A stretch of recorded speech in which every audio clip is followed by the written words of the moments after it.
start his session.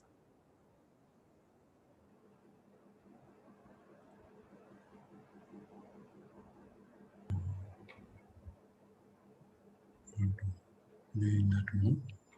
You are screen sharing. Okay. Sir, you can apply full screen, sir. Yes. Is that there?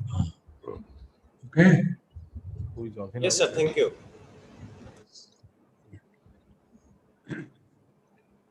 So good morning, everyone, all the participants, organizers. So as far as I am concerned, my last lecture today. So I have already, I think, in previous one, I explained how when the code is developed for incompressible flow in complex configuration, RANS 3D, and corresponding grid generation mesh chain. Now today, I thought I would try to show you some very good examples where this has been used.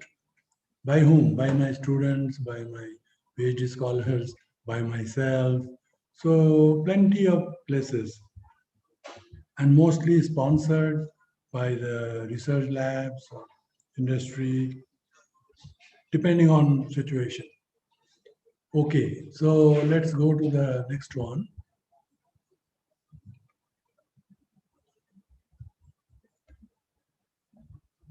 Now, before starting that, I thought of sharing with you some of my thoughts, like how CFD, the same CFD, computational fluid dynamics, depending on environment, the CFD is understood or interpreted, whatever.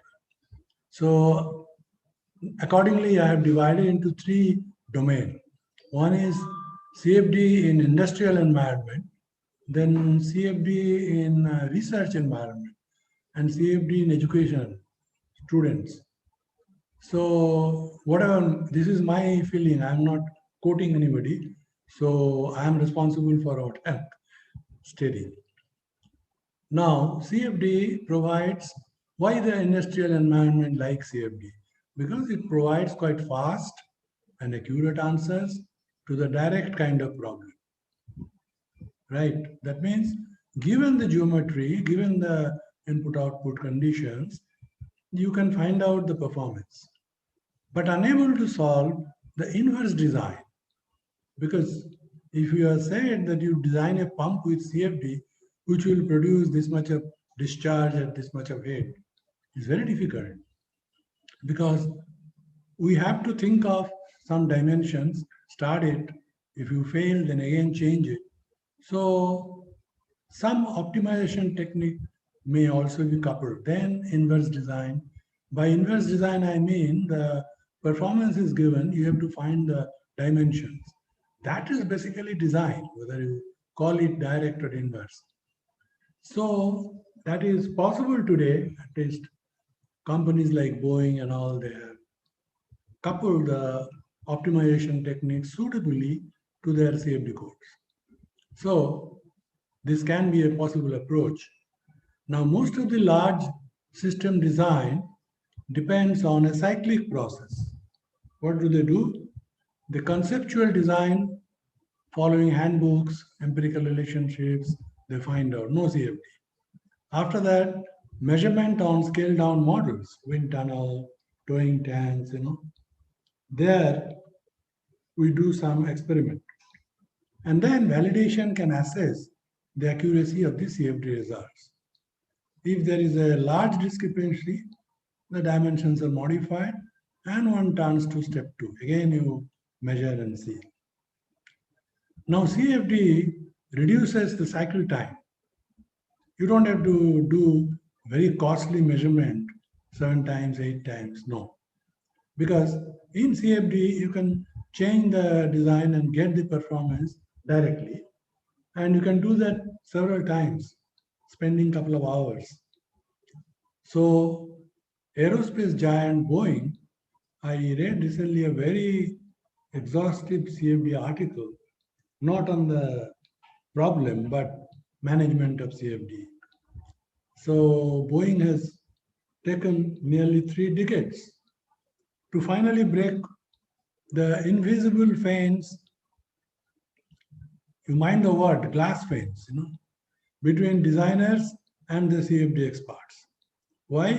Because earlier, designers will argue, hey, what is this CFD man with some mathematical thing? That doesn't work. I know if this is the dimension, what will be the performance? Or if this is the performance, what will be the dimension? This is a tall claim by so designers used to make them, in a separate booth. Boeing, there are transparent doors. One side are the conventional designer, another side is beyond the glass fence and CFD experts. Very nicely written article. If possible, I'll give you later the reference. So the question is, what we understand now, CFD and experimental fluid dynamics have to work hand in hand. No one should claim that, okay, from thumb rule, empirical, we can design that will work. No. Same with CFD. We cannot say, these are my formula set and it will work. No, that's not possible. Then I come to a different environment. CFD in research environment. Recording in progress. Now, in research environment, both the commercial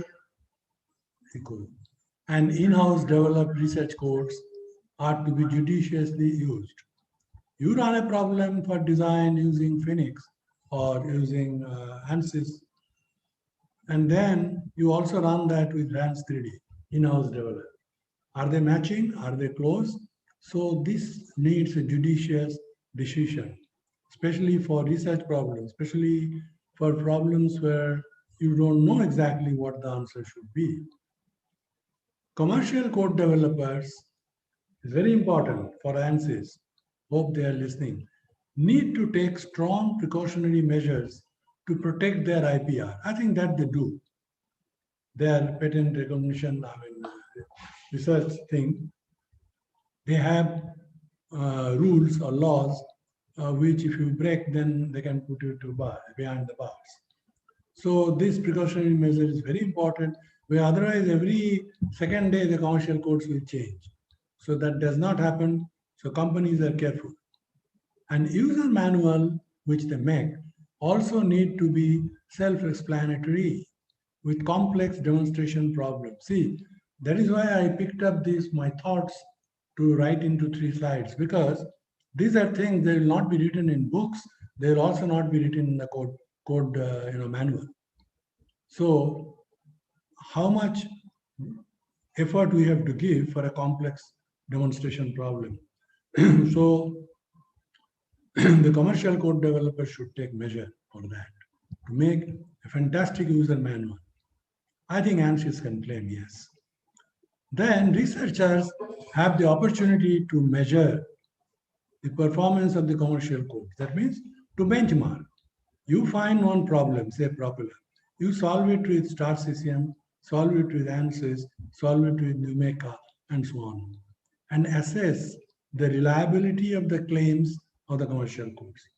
They are saying within 4% we are right. Is that correct? But that if you simply, like a deaf guy, listen to the commercial code developer, nothing is happening. So the reliability will depend on your own run. NASA Ames and CTR Stanford, actually CTR Stanford is where I spent 1 year with Professor Paul Darwin. Now they have procured almost all the available commercial codes. They have CFX, they have Fluent, they have Star CCM Plus, they have NUMECA, they have Fluidigm, everything. But their in-house Fortran code, I'm emphasizing Fortran codes, because none of the other 4 I told industrial are Fortran. They're in a fantastic C++ environment, because people say that is the best language. Well, now we have gone to a little bit further. Now, in spite of the fact that they have all the industrial codes, their in-house Fortran code, INS 2D, incompressible Navier Stokes 2D, or INS 3D, when it was developed, in 1970s. And as soon as I landed in Stanford, first thing given to my computer is INS2D, because I will work with, and it is very interesting, when I go and scan through the different parts of the code, I see in somebody's pencil marking, this is not right, this has to be tested, then put some pencil, marking of coding he wants to change. And you know who they are? They are all big people, like Mentor.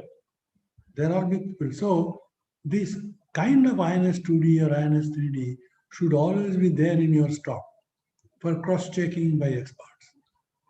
Still used extensively for research problems. And source codes, because I could get access through computer. Because NASA Ames, I tell you, is a very heaven forbidden place. Very difficult. I was asked to go 2 days a week, and I think in the first go, if I can stay there for 1.5 hours, another 1.5 hours I have to spend for the checking. Oh my God, I have never seen such security check inside NASA Ames. So I don't feel like going. But inside, once you are in, then also your access is not there to the computer center. Your access is lab 1, lab 2, lab 3. Some labs they will mention in your identity card and the get pass. And you can only go to those labs, nowhere else. So this is a kind of say, is that possible in NAL? No, nowhere. Or GTRE? No. But we are doing similar work, but we don't have. So this secrecy is also important. But good thing is general code should be available, which people can see the development through the corrections. So they don't remove the corrections, they're there, put into another file. That is INS2D. I think it is still there today and people are still using. Next.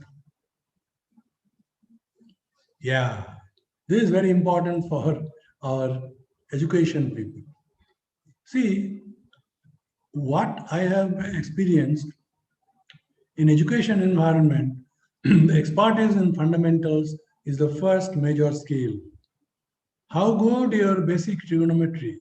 How good is your coordinate geometry? If you are bad in that, please don't try to do CFD, because every step, every finger you have to go through this. So you should be absolutely thorough. About the students, I am telling, even the teachers. Sometimes teachers also forget. But coordinate geometry and basic trigonometry must, 2D, 3D both. Next, numerical methods, especially the solution of second order PDEs. I am using iterative solver. That doesn't mean I don't know how Gauss-Jordan was created, how that is done. So all possible methods, and nowadays they go by the residual method that is totally different, and that has revolutionized the linear solver. That's why the third one, linear equation system solvers with approximation interpolation. They are the present, that is called GMRES. And in GMRES, the concept of solving with a minimization is totally different from our matrix manipulation. And then, of course, the basics of fluid mechanics, heat transfer, thermodynamics, base knowledge is necessary. And then optimization techniques, because as I said in the beginning, design cannot be done by the CFD. You are assuming something and doing CFD and finding out, are you getting what you want? If you don't get, you have to go back to your dimensions and change it. That's why optimization is coupled. Many of the famous codes, CFD codes, are now coupled to the optimization. So we have to make friendship with the optimization people. Minimize, maximize those things under constraints. Okay. I think these 3 slides are very important. I think my thought was, because I want to know how CFD will amalgamate with our student community, our research community, our teaching community. Commercial codes eventually turn out to be some black boxes driven by the menu option. You ask Manas Padi, you ask anybody, you will see menu option. If you go detail that what does this menu mean, they may not be able to explain. So these black boxes, who is totally unaware, the user is unaware of the principles of physics or mathematics used for the simulation. But with ANSYS, I found a little better because they have provision for making the user-defined, things, and people can access to the inside. And enormous amount of, explanations are given. Then I have an observation. Young students are usually addicted to the post. You can differ. If you differ, you must tell me. Are usually addicted to the post processors only in search of the fascinating, colorful pictures. So for them, it is CFD is colorful fluid dynamics on computer screens through clicking of mouse. Oh, nice, velocity plots and contours, especially contours. But then they are stuck. Then they don't know that now fluid mechanics I have to think of. I cannot be happy with the color only. So that is one important point. On the other hand, students must be acquainted with flow measurement techniques. He should not accept or believe whatever is computed.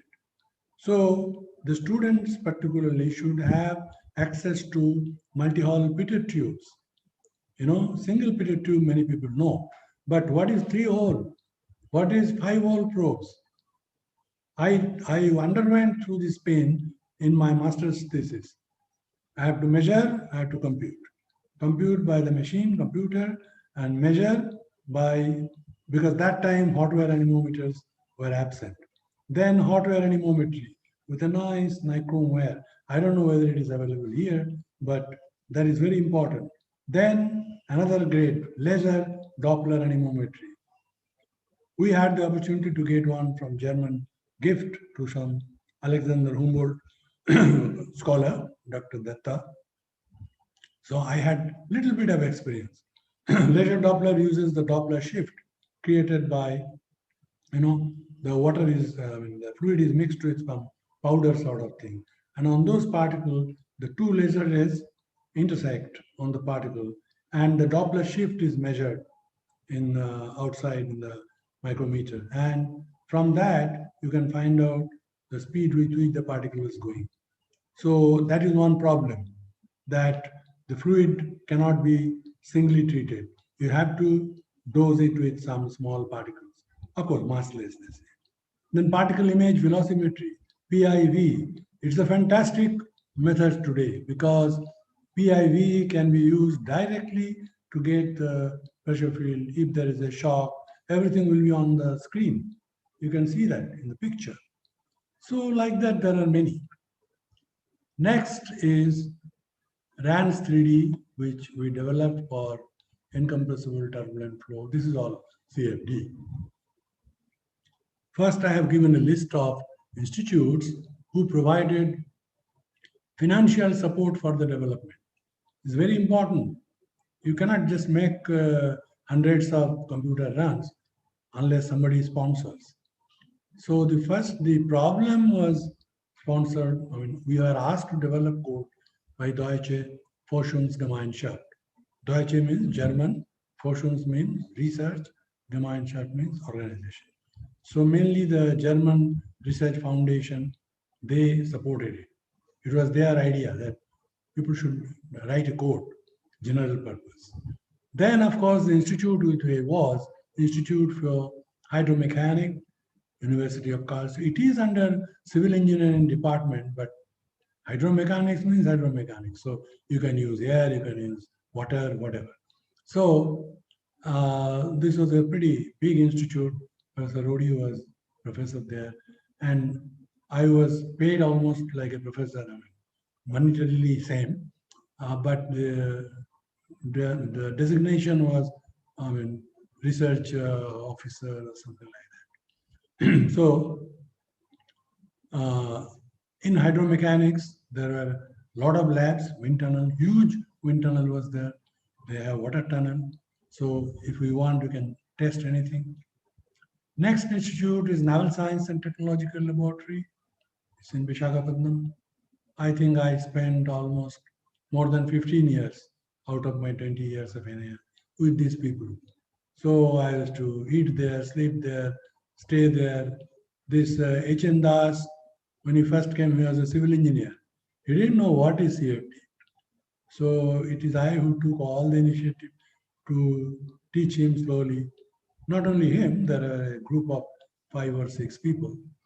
And finally, they are doing very well with ANSYS. I think Das has ANSYS with multiple nodes, and they are doing very well. He's now deputy director. So I was PhD examiner. I was even in the director in the project management. Then aerial delivery R&D establishment.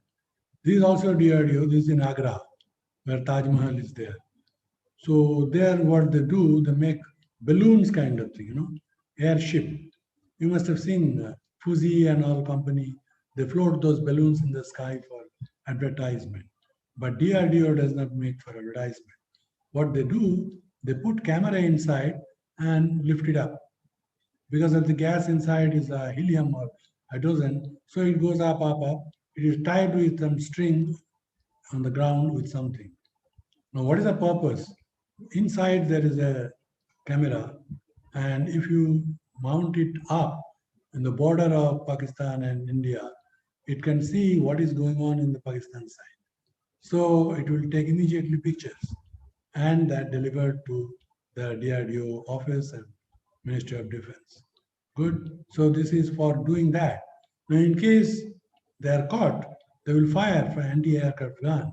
Doesn't matter. The balloon will burst and go away. Nobody will be hit. Of course, we have seen how it looks, how Taj Mahal looks from a balloon 500 feet, so 700 feet up. So the complete aero structure was developed by us, our CFD, and then the manufacturing also.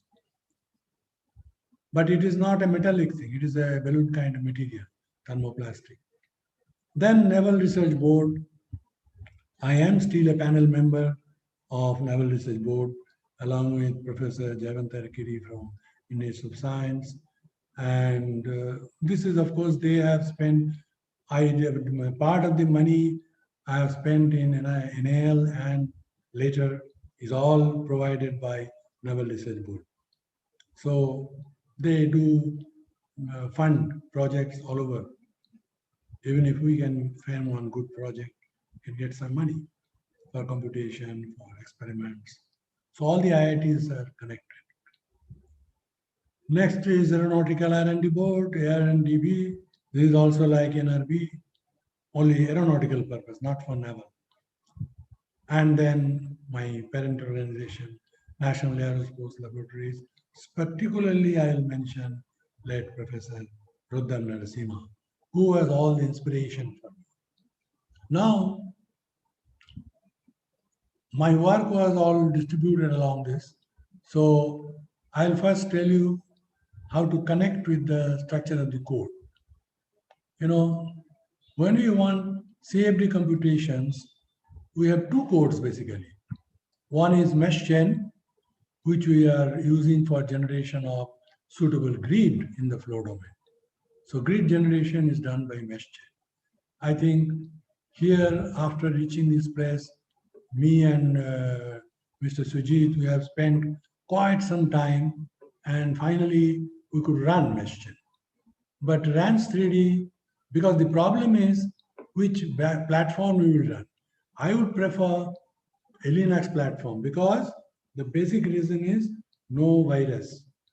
No virus, no antivirus needed if you are running on Linux. So I wanted to, but I was told that no, it can be coming to Fortran. So finally, from the from the net, we downloaded one Fortran 95, and with that we ran MeshGen. But I'm still worried, and I will try to see that separation of the screen in computer memory into Linux and DOS separately, because then we can be completely computation will always be virus free. Then when we plot, you can have virus. That is not a big deal. And RANS 3D is for the computation. So the fluid mechanics is in RANS 3D. MeshGen has geometry. In MeshChain, the basic thing what we have to prescribe, the variable B check. B check means boundary check. So first job in MeshChain is we make B check true so that that one is not generating grid.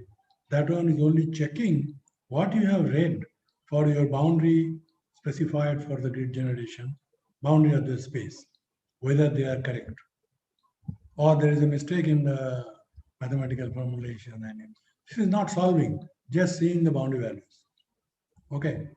And once you are pakka correct, then you can make the B check false. That means now you are sure about the boundary values and you want to run. So how to run, how to initiate? First you join them by linear interpolation or some interpolation. And then the boundary points are fixed. You know, there are boundaries opposite and those points are nailed. And you are left with a loose string. The two ends of the string are, tied to those nails. And when the Poisson solver goes, which I explained in detail, Dr. Mathur has said first day. So the Poisson solver starts doing, we have written the code in MeshChain. Then the string starts moving. If you want to see the iteration by iteration, it is very easily it can be seen. It goes out, goes out, goes out till convergence. So finally your string will be grid-like. Why I am saying null? Because the boundary points are fixed by me in bound.dat file. I am not moving them at all. So that is the beauty. And in RANS 3D, the grid node coordinates are once formed and we are happy, suitably stored in the data files to be called as and when required for the flow solver. Now here the major thing is flow.f. This subroutine is very much structured and it calls the relevant grid coordinates, flow properties, and computes the flow field. These are the two things mainly you need. The grid coordinates, flow properties. Oh, of course, the scheme. What sort of numerical scheme you are giving. Once you do that, compute the flow as per the discretization scheme and boundary conditions chosen. And stores the field values after each iteration. So you have a huge disk space. You store all the values in there after the iteration. Then the next iteration starts till your machine is likely to stop. You keep doing. Maybe after every 100 iterations, you can ask the machine that store it in your proper place in data files. Because otherwise, you cannot run tomorrow. So once you store the whole thing, then you run next day, you start from there. So program is written in that way. ComGrid is a very funny looking thing. This is actually a common block. So whatever variables you are using in common block, it takes less space because it is in common block. Anybody who wants to use that variable can go to that common block and pull it up. So in the beginning, we have to define what the common block consists of. I'm not going to those details. So the codes used for flow computations, RANS 3D, that is the Fortran code for computation of the flow. So all your bombastic equations of maths, they are all in RANS 3D numerically and consist of two data files. There are two things which are coming as input for your problem. One is conread. What is conread? The conread file for providing constant flow properties, like how many iterations you want to run, what is the iteration controller, like do you want to stop after every 10 iterations, check your result and then continue. Initially, it may happen when you're not sure about your method. Then time step size, you have to read if it is an unsteady problem. Your convergence criterion, beyond what you will say it is converged. Your fluid properties, independent of flow condition. If it is dependent, then inside the flow routines you have to put. So conread is actually the data file which are likely to be constants during the run. And block read is problem dependent controllers. Like You can have 10 blocks, you can have 20 blocks, so block geometry. Then the boundary conditions. Each block will have in a 2D north, south, east, west. Now, what are the boundary conditions? Is it Dirichlet, like values given, or is it Neumann, like, because here in India people say Neumann, but actually the German pronunciation is Neumann. So the Neumann condition is the derivative is made zero. The Dirichlet condition is values are given. Both are possible depending on the problem and its boundary. Then there is something called COM2D, or I am only mentioning the important interacting files. Other data files which are constantly there and you are once for all compile and store it, I am not mentioning. Because that's not a fun unless you have the code utility. Then COM2D or COM3D are the common blocks. Say geometry, flow, everywhere you have plenty of variables. And obviously, every time locally, you will not put a variable space. No.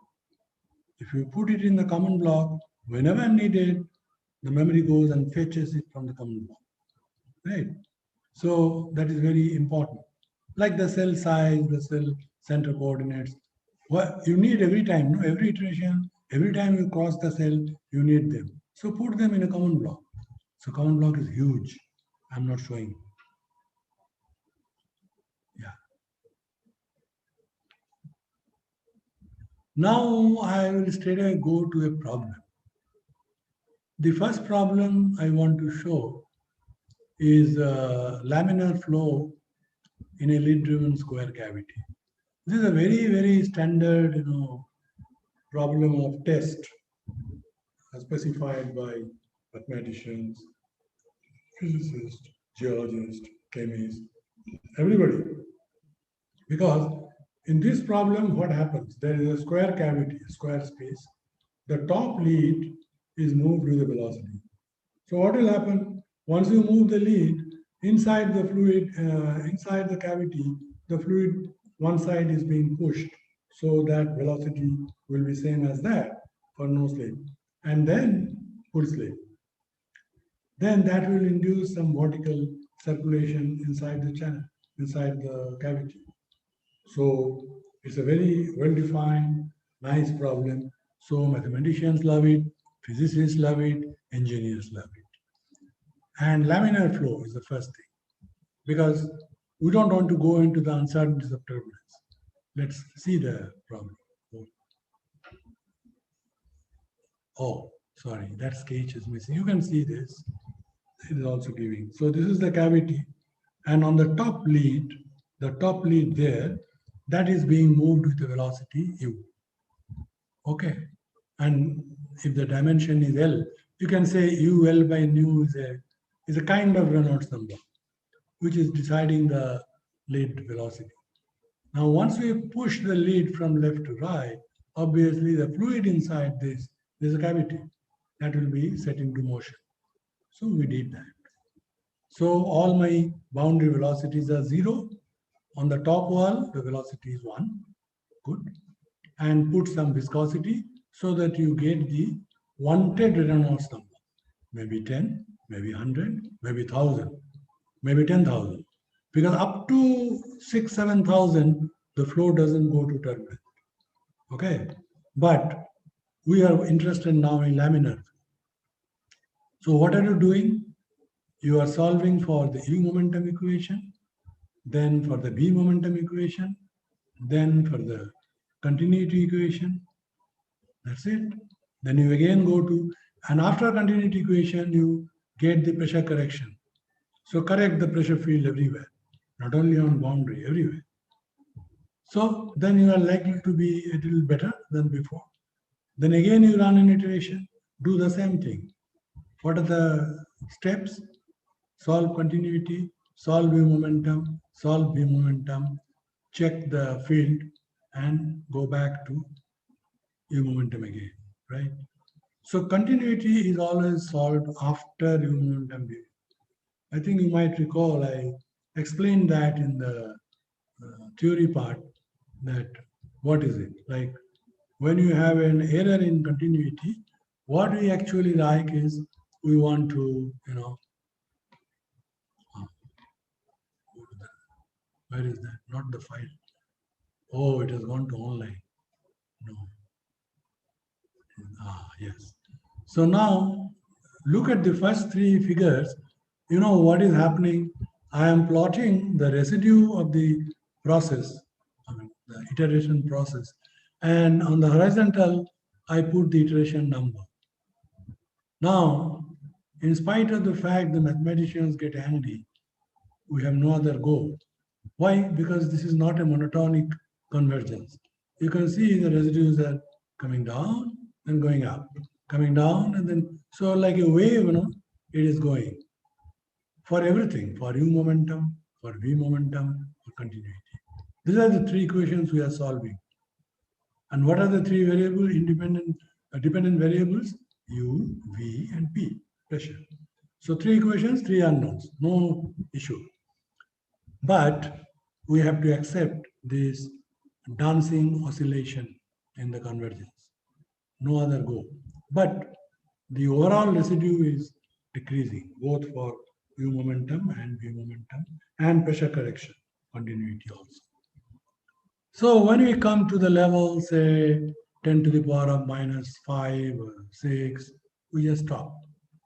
It is plotted in that log all the way. Right? Every portion is every decade. So when you go down, the residues go down by 4 or 5 decades, you don't care, stop it. And what you get, you can plot. Now you can see ANSYS gives this result, whereas we have got this result. More or less okay. I mean, dimension of the vortex, this is the vortex which will be created. You can see that. And wall affected regions are here. So the velocities, high velocities are here, which is close to 1. And then you come to 0, and then you go to negative. Right? Now, so this is a very interesting thing. Shall I go down?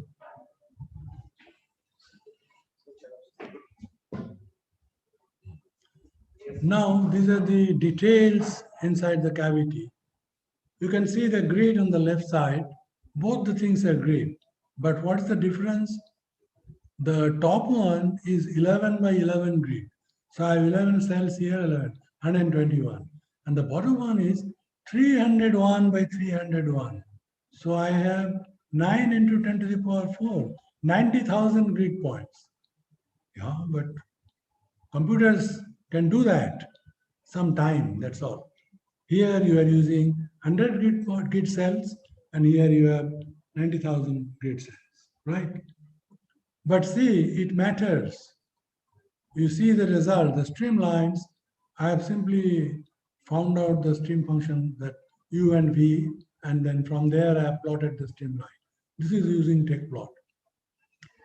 Yes, the flow will be like this, where you see the vortices. But you look at the figure below. When you are using fine grid, you are capturing 3 more vortices at 3 corners, right? I have shown the expanded view of the left bottom corner, right bottom corner. You can see there is not one, there are 2 vortices. So one is here and one is here. So it is marvelous. The computation has captured the physics in an excellent manner, I would say.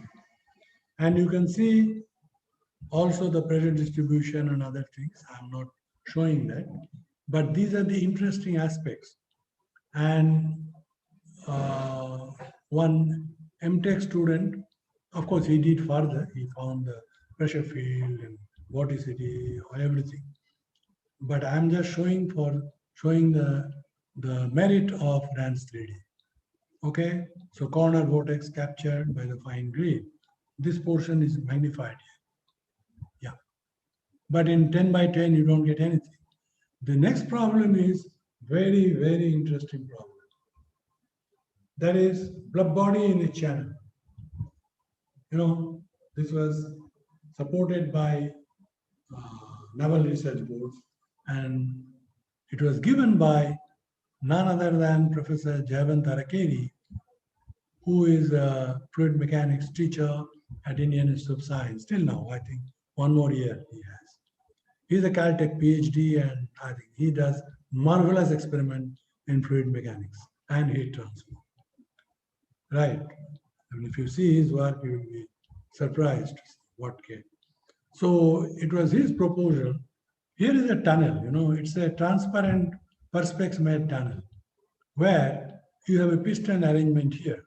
Yeah. And this piston can go from right to left and pushes the fluid. And because the end is open, so the fluid automatically goes up and comes up.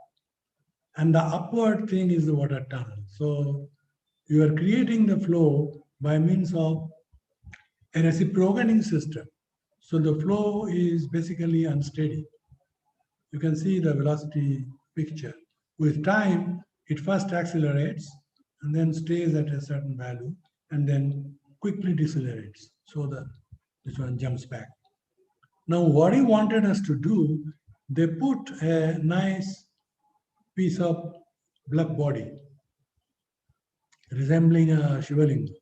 So now what he wanted is, can we find out the unsteady flow, because it is a reciprocating system is unsteady, can we find out the unsteady flow around this if the time velocity variation is given to the left? I took the challenge, we took the challenge. You see here the computational plane.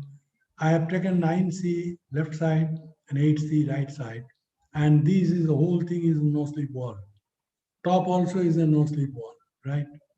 Sufficient distance. And exit, I am taking the first gradient to be 0. It's as if they are more or less parallel. Long distance, 8.3 times C. So now you see, I have done RANS 3D with unsteadiness, because otherwise unsteady flow you cannot capture. So 2.5 seconds, actually in 3 seconds the one cycle is over. So it keeps on going, you keep on getting the circulation. Now what happens here near the top, after 0.7 second, he has used leisure-induced fluorescence. That means there are small particles, massless, and those particles are fluorescent. So they make a dark room, do the experiment in water, and then put those fluorescent particle on the base. So as the flow takes place, it will go along with the flow. No inertia. Now, how do they orient according to the flow? So what will happen, because they are fluorescent, if you take a high-speed camera picture, you will see in the picture, you will see the fluorescence as white spots. And in the computation, I wanted to capture the psi equal to 0. That means how this streamline, which was coincident with the body, is getting separated. See? So after 0.7 second, marvelous calculation. Up to 0.1 second, we are computing. He can also do, because he has a high-speed camera. So after 0.7 second, how are we computing? What picture he is getting in his Sweden apparatus? This is after 1.3 second. This is after 2. See, after 2.5 second, you can see the one vortex is shade already. And I have also computed that. Computer also has given. So this is a marvelous, comparison. And for me, it is my confidence on the code. RANS 3D is working well. So when we have this, in our mind, that yes, the code is working, that means the discretization schemes are working, the temporal discretization is working, because we have both in the first problem. We calculated on a lot of problems. I cannot show all. So next situation I want is DARPA Savabha. DARPA is actually a Defense Research Institute in US, connected to US Navy. So it is difficult to get their data. But somehow I know Professor V.C. Patel. He is another genius in fluid dynamics. He was the director of Institute for Hydraulics and Hydro Machines in Iowa. Now he is retired, but he sent me, arranged to send me some of the data of US Navy. Okay, so let's see that first, then we will go to CPAL, then we'll go to HAL. And the project was sponsored, the money was given by NSTL DRDO, where Das was the beginner. So you can see the hull is a torpedo hull, like a fag end of the torpedo. And you have, in the torpedo, you have 4 sort of fin, you can see the fins, and there are hull fin junctions. These are for control, for control of the torpedo when it moves. Now the question is, can DANS 3D solve this? So most of the torpedo hulls are asymmetrically placed fins of standard, and these are simple aerofoil cross section. So I have used algebraic or differential method for 2D H grid. This is an H grid. It's coming over this. You can see H grid here. Coming over this, and again becoming horizontal. Yeah. And we have used our mesh chain to generate this grid. Only thing is, it's too long. One grid is not good enough because many things will start happening in this small zone near the tail end of the body. You can see that 4 fins are there. So we had to separately treat. This block 5 is treating this zone with pins, 4 fins. They are for control actually. Okay. So circumferentially stacked grids, you do in a 2D like this, and then you stack along the circumference. So you have 3D grids. Except the fin region. In fin region, in between we have the same circumferential. On the surface, we specify some lines, and that we are doing. There is also some interpolation, that's all. Nothing to worry about. Algebraic transfinite interpolation for the interfin domain. Simple algebra formula. And then we found, that it's a very large thing. How do I do it in one go? Very difficult. So we divided into blocks. Block 1, block 2, block 3, block 4, block 5. Colors are different, so you can easily distinguish. And there's 6 blocks. One block, not one block. If you do on a sequential machine, I have to go block by block. First I have to do first block, then I have to do. But we parallelize the code. So we had the advantage of running this with a 4 block in 4 different, in the parallel arrangement. Circumferentially, you will define the phase. In one CPU, you can put these 4 blocks, and like that in 6 CPUs. So then your per CPU computation is less. Only thing, you have to take care of the interface. Very, very much important. So along the I direction, these colors will say there are 6 blocks, and along the K direction here, J is the radial one, K direction this on the end view, and these are 4 blocks. So if you can arrange these 24 blocks and put it on 6 processors of NAL flow solver, you could find it out, the solution. Not much, maybe 2 days, 3 days. And you can now have a look to the solution. Yeah, you see the left picture, very nice. The isobars I have plotted on the surface, right on the surface. Very nice, because we are seeing the red zone is actually high pressure because the fluid is coming and hitting that. It's like a stagnation, front stagnation. And the blue zones are negative, so they are the suction pressures. Then again, they are recovered. And if you consider the central plane where there is no fin, you can see the CP variation. And you can see it is compared with the data given by American Navy. Of course, it was a published paper. And we find the match is reasonably good. Only thing is, we probably could not fully capture the jump here near the place where the fins are there. That is obvious, it can be possible. Another good thing is, we wanted to compare the Reynolds stress, which is a turbulence quantity, U dash V dash bar. Measurement is not so difficult today because we have hot wire, we have hot film anemometer. Then the anemometer end has a film which you can dip into the water and measure. So in water measurement, they use hot film anemometer. And I have compared our results with that. And this is pretty good. This is not on the field, it is before the field, right? And it is all done in the, so our parallelization of the code was successful, our discretization was successful, and of course, everything else was okay. But with fins, that portion we don't have velocity profiles, other profiles. Wherever we have tried to compare, and we are happy. I presented this in Tokyo. Tokyo, there was the first CFD conference. I don't remember, maybe in maybe 90 sometimes, or 89 or so. Sendai was the place in Japan, very good high mathematics school. And in Sendai, I presented this as an invited speaker. So they took very good care of me. So that was the success of RANS 3D first. Then go still further. This was sometime in late 90, maybe 96, 95.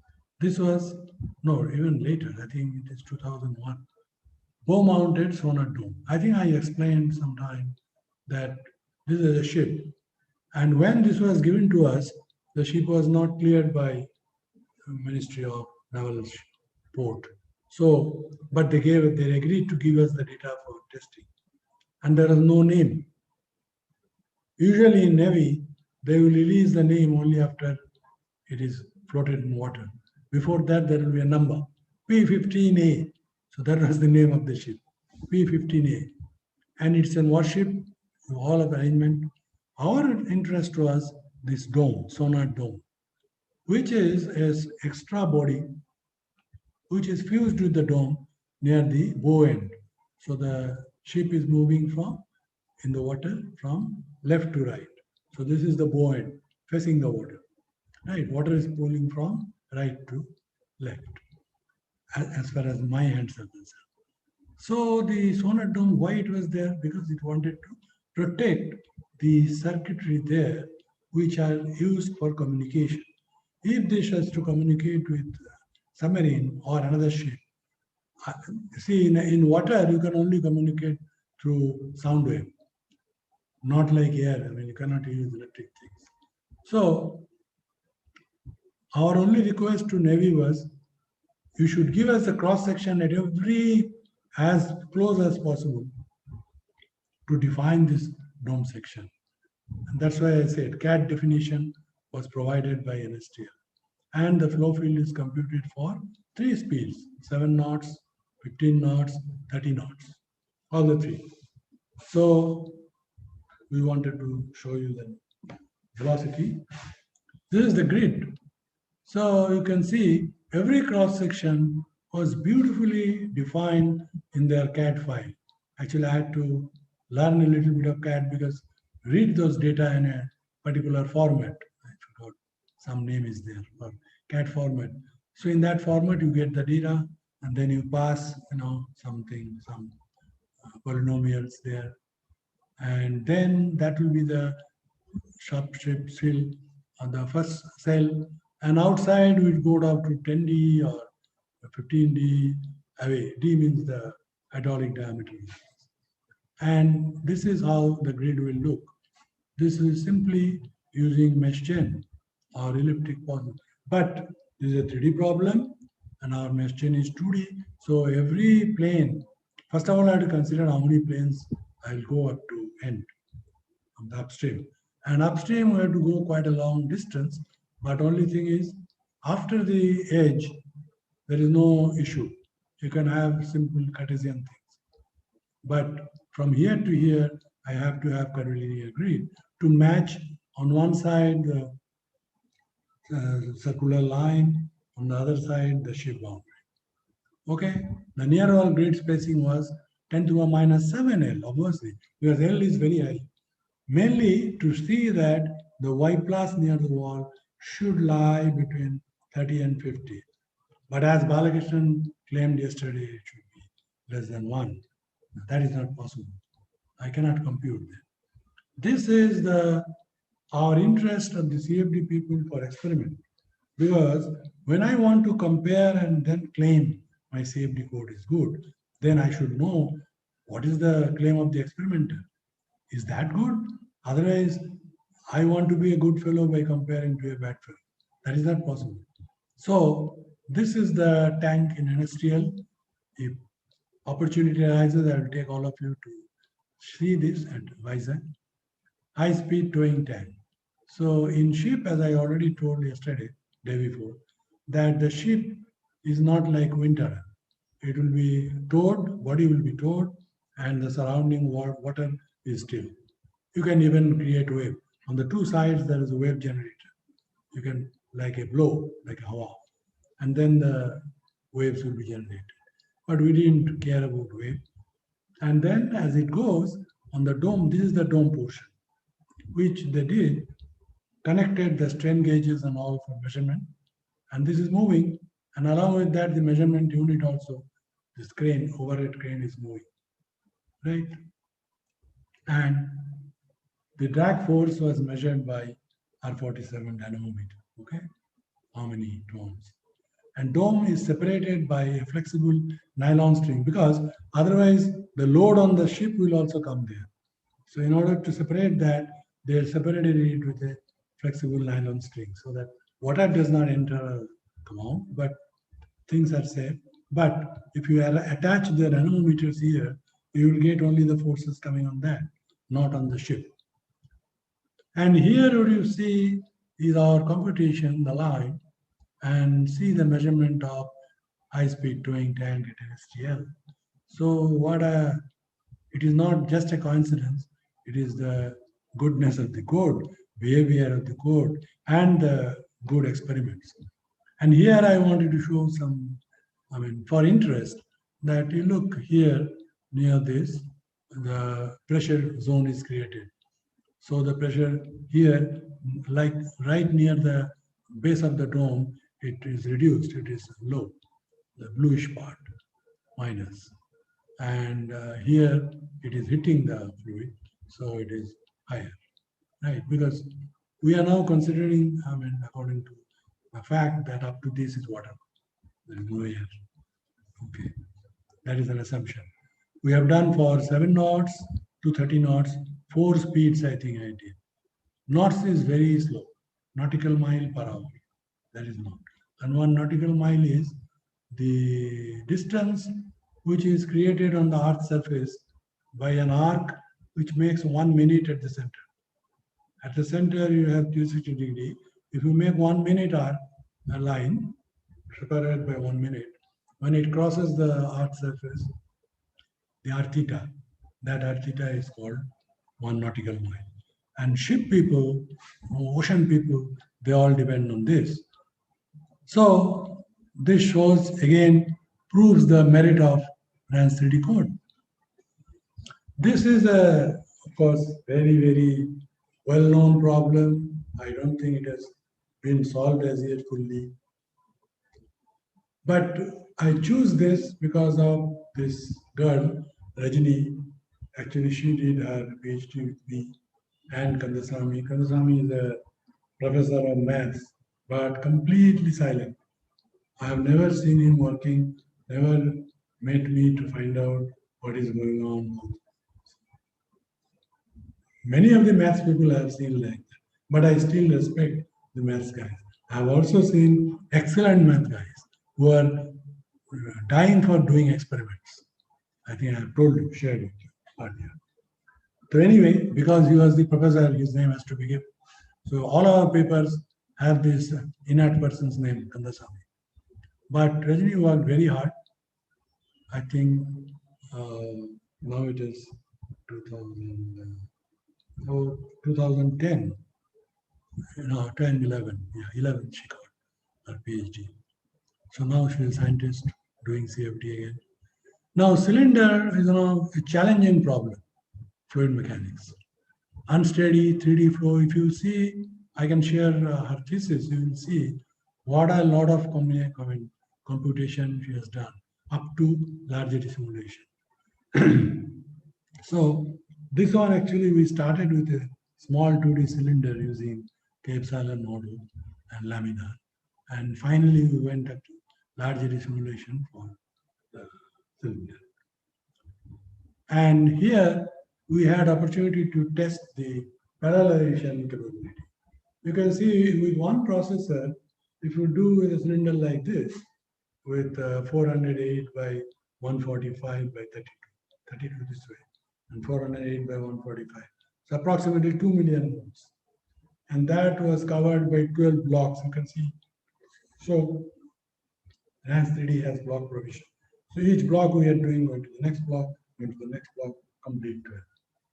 So if you do that, one processor took 900 hours. That means 24 into 40, almost 35 days, just for one processor. Because look at the number, 2 million. If you use 12 processors, it takes 76 hours, still 3 days. That 3 days is required.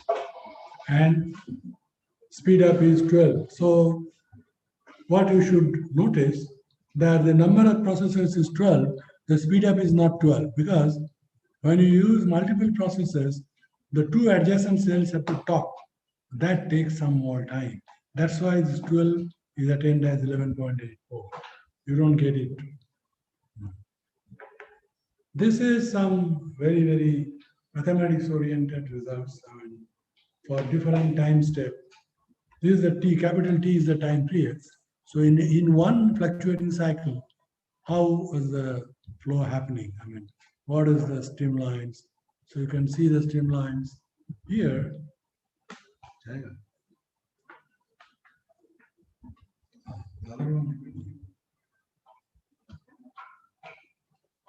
And you can see very clearly that within one time period, I have shown in 1/3 and 2/3 of the time period.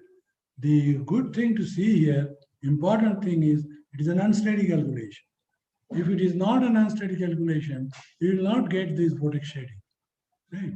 So here you are seeing the generation and shading. So you can see the shading everywhere. And time period T, that means you can find out the Strouhal number from this.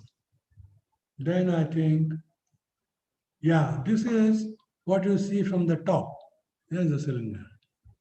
So what we are seeing in the previous picture was a cross section, vertical plane, and this is horizontal plane. So here, these are already done by classical mathematicians, that there will be some multiple vortices created on this plane. If you put some sprinkles, you can see. And this cannot be captured unless you do a very good 3D calculation. So that is what, at different instants of time. So we can see, no, go back. Go here, little up.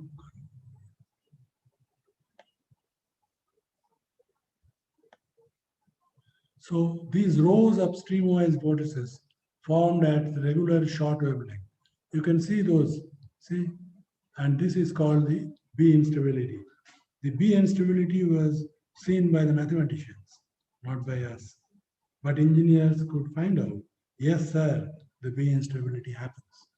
So in cylinder is a, in a plethora of things. So you do not know what you can find out.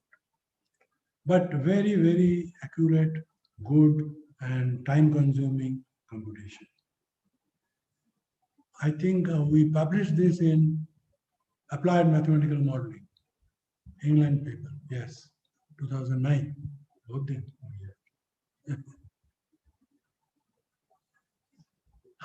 This was in 2012 when we are shifting to turbulent flow. The first thing I asked Rajini to compute is that all sorts of model, turbulence model, you try and do laminar also. 2007 that was published. And then compare with measurement of Achenbach. He's a very famous man in fluid dynamics, and he has a lot of JFM publication. JFM is height. One publication, if somebody can do in JFM, is great. I am not, and I am not great. You can see the measurement data, all of them for cylinder. Williamson was a great man. His student, Professor,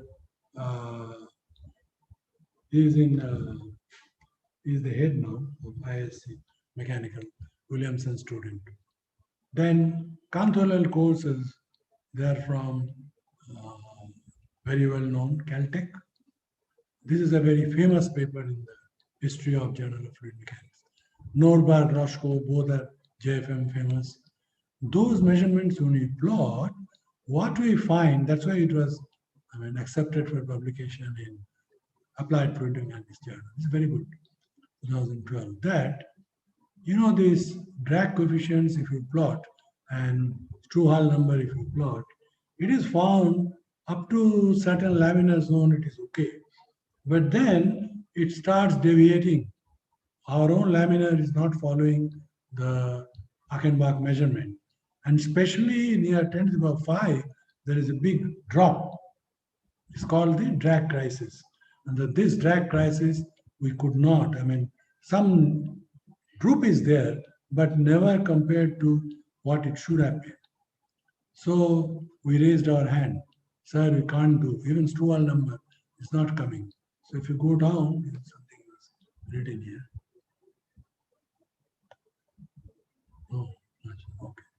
So the main thing is this drop of drag could not be. And then we thought there is no other go, we have to go for larger simulation. This simulation is not doing justice to the vortex system. Okay, next.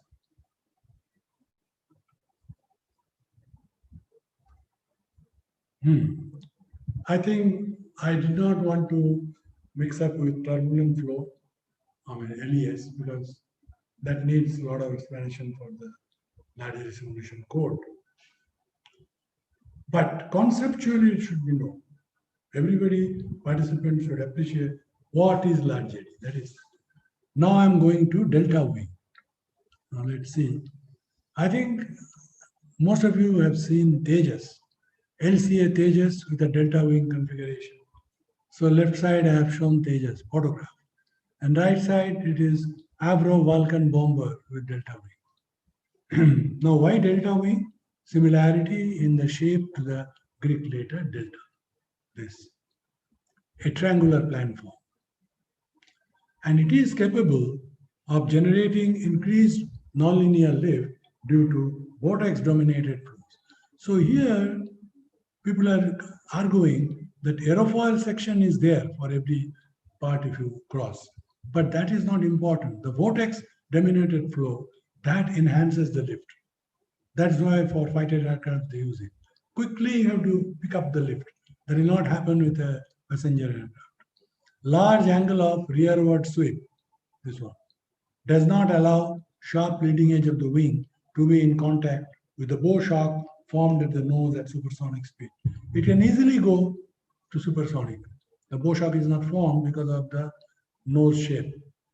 Leading edge vortices attached to the upper surface of the wing enhance the lift coefficient and shifts the stall to very high angle of attack. Sometimes it might go almost ulta. The pilot's head can go down. That is also possible. But usually you will see it just goes and goes like this, almost vertical. And delta planform permits, that's what I was saying, high maneuverability due to low wing load per unit area, and suitable for high speed and high altitude flight, since drag is high at low altitude. Right? So we want to go there. This is a cross section of the wing, one of the two wings. So you can see the flight, the vector is, anyway. So this is the leading edge, that means this is coming from here. It should have been here. This is the leading edge, and this is the trailing edge. This is the chord line of that. There is a camber line, and this is the thickness. right? So I think people who are not introduced to aerofoil will have a problem. Otherwise, the center line is in the middle and the camber line is different. That is, beyond the center line, there's a curvature. And these curvatures work a lot. Now let's go to the next. I think grid is there. Yeah. So what is the motivation? Understanding the complex fluid mechanics and the vertical flow structure that explains the high lift and shifting of the stall to high angle of attack for delta wings. How does it go? Assessment of the adequacy and accuracy of our flow solution code RANS 3D. What is the time now? Wow. Okay, good. Against reliable wind tunnel data. Now you see what MeshGen has done. I have shown in a small picture. So you can generate separate planes using MeshGen 2D and then stack those planes. That's what is done. So generation of boundary orthogonal curvilinear grid. Boundary orthogonal because you are using the Thomas Middlecoff formula.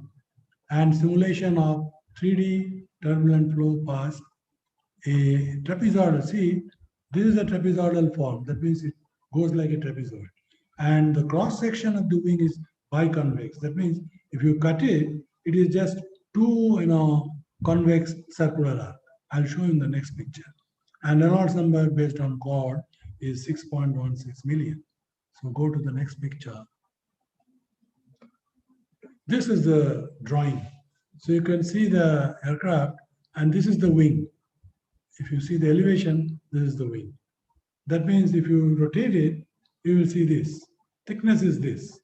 It is like a, two circular arcs with center of curvature on. Here is one center of curvature, there is one center. So two arcs, they constitute the cross section.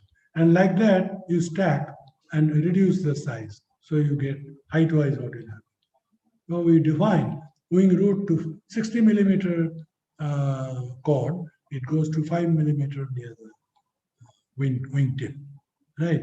And your 62 degrees is the sweep angle. These are all aerodynamic requirements. Okay, I'm not going to detail that. So you can see good picture. This is the cross-sectional grid used by MeshGen. This is the grid in the third direction, stacked 3D. You do one grid and then keep stacking. So it's beautiful, approximate orthogonality, right? So they are stacking the curvilinear 2D grid, and beyond which it degenerates to, and then once this is over, there is no convexity, or you just continue that. Good. So you can see still on the symmetry plane, and yeah. So you can see these are the block 1, block 2, block. I have to do it in blocks. The green is one block, the red is another block. There is a symmetry plane, there is a delta wing. Now, from this figure, it is very clear. The aircraft is moving this way. There is a delta wing. Good. Now, what are the equations I'm solving? Simple. In my RANS 3D, I'm solving the continuity. This actually consists of 3 terms. K is a summing index. So you have U1, K, beta 1, 1, U2, beta 2, like that. Here, this is the ith direction momentum. So this also you have 3. I equal to 1, thing. J are summed up. Okay. No need to. These are the K equation and epsilon equation, already described earlier. And eddy viscosity is mu T. And standard caves. Now you can see very well the boundary conditions. So if you see the cross section, it will be like this. That is the suction surface, this is the pressure surface. It's going like this. This is the far field. So this is block 1, this is block 2. And here there is a cut. So the wing is here, and this wing is coming on this plane, ZX plane you can see. So this is the wing surface, and remaining thing is cut. Because wing is only up to certain height, up to this, and then it is cut. So this is the jet direction. You can see this is the jet direction, right? So you have to generate the grids here. These are the boundaries. Now directly I have come to the calculation of what we have got. So at -8 degree, that means when the flow is at negative angle of attack, we are getting big vortices below this.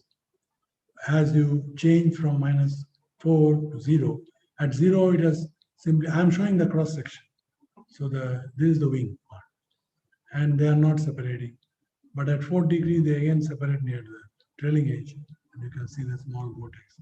At 8 degree, a big vortex is created, which is almost covering the whole aircraft, right? So these are very nice results.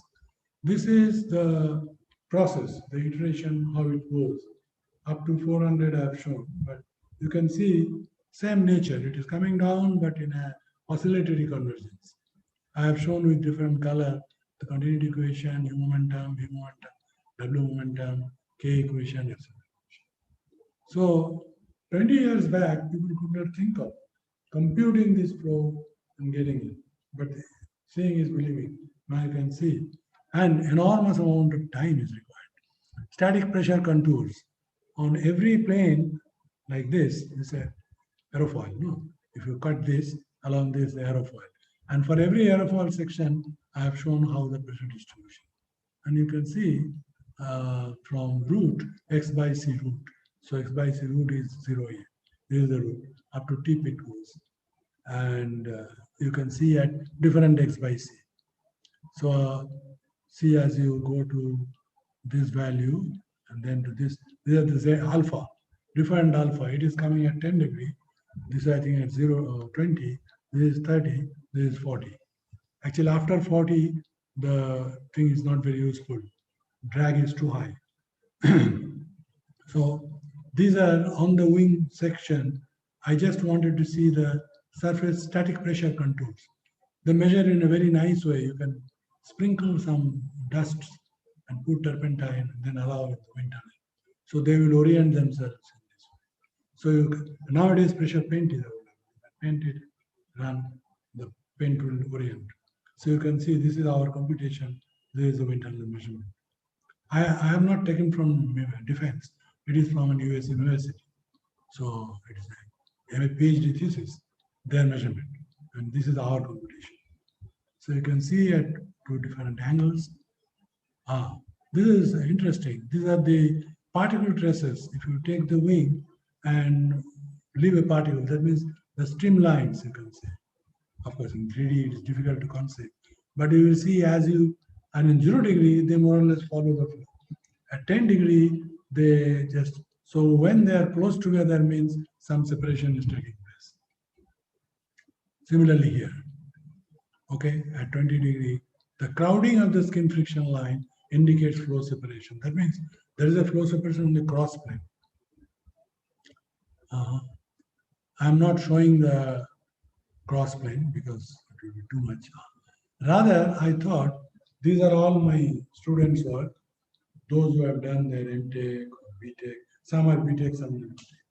So we always have some eye on the ducts and diffusers. This is a S diffuser. It goes like an S, and the area is increasing. That's why it is diffuser. You can see how the pressure distribution will be. The streamwise velocity contour at the outlet, you can see turbulence energy contour. So these are all compared to measurement. I am not showing that. Similarly, I have done C diffuser. I think same guy has done S and C diffuser. This is also, the good thing is we had measurement value from wind tunnel from England. This was the Spalding's help. This, oh no, this is a surface grade for a pipe, you can see. This is also 3D, all are 3D. And you can see here, this is for a duct, 90 degree bend. You can see because of the bend, how the pressure, the streamwise velocity contours, they are getting shifted, they pushed because of centrifugal force. You can see that in the contours. And the pressure contours at the exit plane are also showing vacuum points here. Same thing with the square duct bend. You can see that. You can see the secondary flow. Because of these bend, there is secondary flow. So in the cross plane, you see that. So students are simply excited once they can run code and get this kind of results. So that was the beauty of ENHANCE 3D. This was junction. You know, in aircraft, the two ducts, they junction here and then they go inside. Here, they have computed, this was a MTech project. There's a very good boy, he's now teaching some other college. I have seen the angle changes. If the angle changes, what happens to the cross flow? So you can very clearly see the calculation shows how the vortices are created in the cross plane. So these are from concept coming, but now we are computing and getting. So these are direct mathematics. You can see that this was very interesting one manifold. Some flow is coming from here and some flow is coming from here, the mix and go. So what is happening to the junction? You can see how recirculating vortices are created near the junction. And this is very important in nuclear plant, where the cooling water comes here. By chance, the cooling water is stopped, that is called LOCA, loss of coolant accident. Immediately the whole reactor has to be stopped. Otherwise, there will be a nuclear explosion. I think partly it. Circular cylinder is always the last. Okay. And I already said this. Go to the next. I already said this. This transition is something, you know, just let me say one word. There is an organization called ERCOFTEC, European Research Community on Flow, Turbulence and Combustion. They are very nice people. Professor Rudy is a chairman now. So they conduct extensive experiment for transition modeling. So if you model some transition flow, you can get some data experimented and compare your model. So I thought, why not try? So I incorporated some model of transition through solving another equation, which Mentor did later in Fluent, but mine is not like Fluent. So this was the Abu-Ghanam-Shaw correlation of transition with our SA model. And you can see this is the Dhawan and Narasimha measurement value from Indian Institute of Science. And this for a flat plate, simple, at zero pressure gradient. But interesting that this transition process, the enhancement of skin friction, is very well captured by the model. What we have done is a correlation of AGS. This is one correlation model, not the Mentor's, and Spalart-Almadas model of turbulence. Similarly, we have done it for some other value of the initial. Here it doesn't match so good, but at least reasonable agreement, we can say. Go to the next. Here, I wrote it down here. Observed between experimental correlation and ERCOFTEC T3A, T3B for flat plate at zero pressure gradient. However, in case of high values of free stream turbulence, in these cases, the free stream turbulence is high. If that is so, then the transition will not be created by the usual method. It will come from, it will be diffused from the free stream. So that's why these things go out. You can see here the negative peak is quite out from here.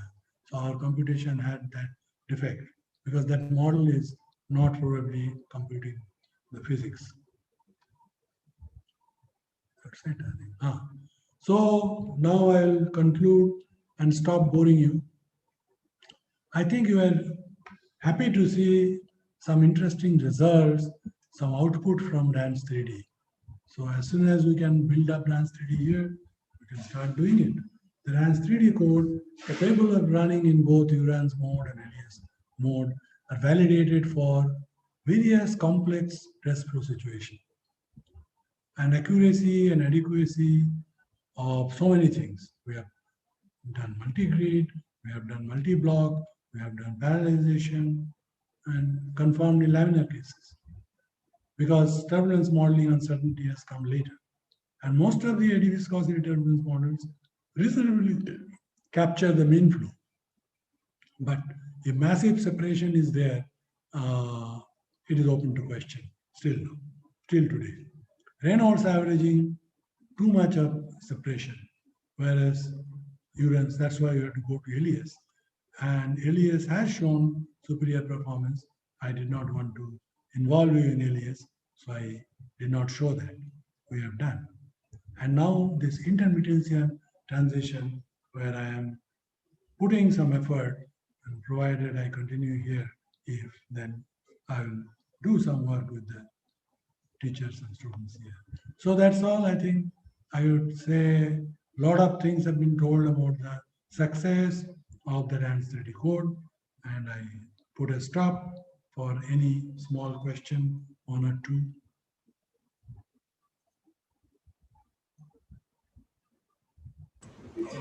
Thank you, sir, for the wonderful information about this CFD analysis of incompressible flows in complex computation. I hope participants has enjoyed your sessions by looking all the information that you have given. There are some questions related Yeah. to people are One asking. is, I can see that. What Yes, is sir. the alternate way to create mesh using block without ICM CFD in ANSYS? I don't know. Earlier there was one more code coupled to ANSYS. I forgot the name. It was there. But so far I understand ICM CFD is a pretty good grid generator. So if the person, I mean, if you have the flow solution code from ANSYS, you can always have access to this. So I am not aware of many alternatives to that, because ICM people have put a lot of effort to make it comfortable, even with structures they can do. Yes, PPTs and videos will be shared. That is not a problem. Okay. Yes, HyperMesh is also very good. I think Altair has done very good job on meshing. I forgot the name. I just now you said, so it is good. How to analyze non-Newtonian fluid flow? Of course, that is not easy. You have to rewrite the code because the behavior will not be linear. I mean, your shear stress will not be proportional to the mean strain rate, the velocity gradient.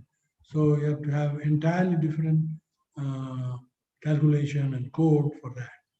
I think ANSYS has some provision you can choose, then it entirely goes there and computes.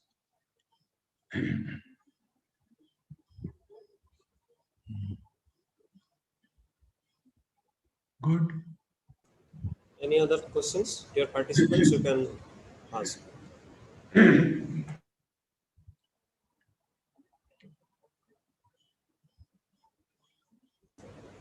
So I think there will be no questions, sir. Thank you for this session.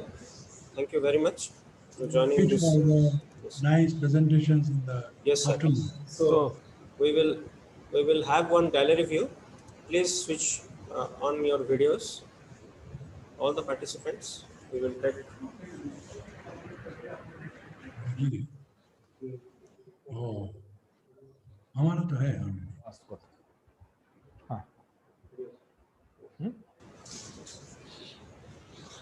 I request all the participants to on the video so that we can take the snap. Yes.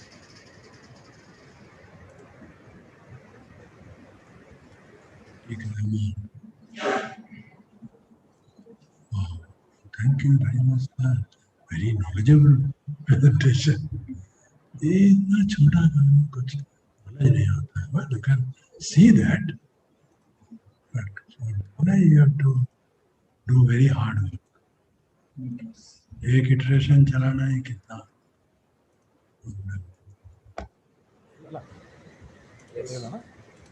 Yes, sir. Okay. Thank you, sir.